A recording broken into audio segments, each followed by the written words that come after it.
నీతిమంతుల్ని దేంతో పోలుస్తున్నాడు తెలిసిన? సింహం వలె ధైర్యంగా ఉండే అనుభవంతో పోలుస్తున్నాడు. ధైర్యం కావాలి. ఈ దినాల్లో చాలా మందికి ఏమి లేదు, ధైర్యం లేదు. నా బ్రతికి ఏంటి, నేను ఎలా ముందుకు వెళ్ళాలి, నా భవిష్యత్తు ఏంటి, నా పిల్లల భవిష్యత్తు ఏంటి, నా జీవితం ఏంటి, నా ఆర్థిక ఇబ్బందులు, నా కుటుంబ జీవితము, నా వ్యక్తిగత జీవితము, నాకున్న రోగాన్ని బట్టి నాకు ధైర్యం సరిపోవట్లేదు, పలు విధాలైన అనుభవాలతో అధైర్యంగా జీవించేవాడు చాలామంది ఉన్నారు.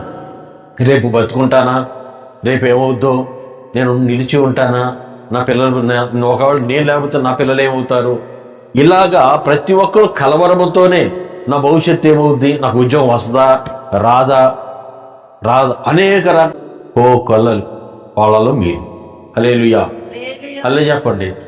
లేదు మాస్టర్ గారు, నాకున్నంత ధైర్యం మీకు కూడా లేదన్న వాళ్ళు చేతులెత్తండి.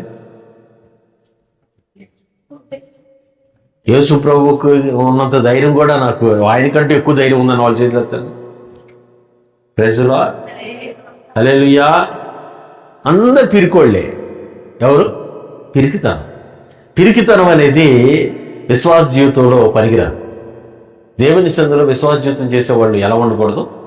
పిరికి వాళ్ళుగా ఉండకూడదు. ధైర్యంగా ఉండాలి. మన దేవుడు సైన్యంలోకి అధిపతియగు యెహోవా సైన్యానికి ముందర నడుస్తాడట.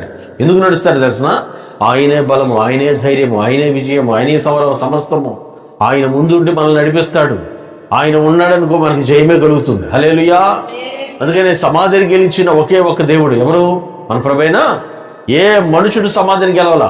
మన ప్రభువైన యేసుక్రీస్తు మాత్రమే సమాధిని గెలిచాడు గనుక ఆయనే మనకు ధైర్యం. గనుక నీతిమంతుడు ఎలా ఉండాలంట? సింహం వలె ధైర్యంగా ఉండాలి.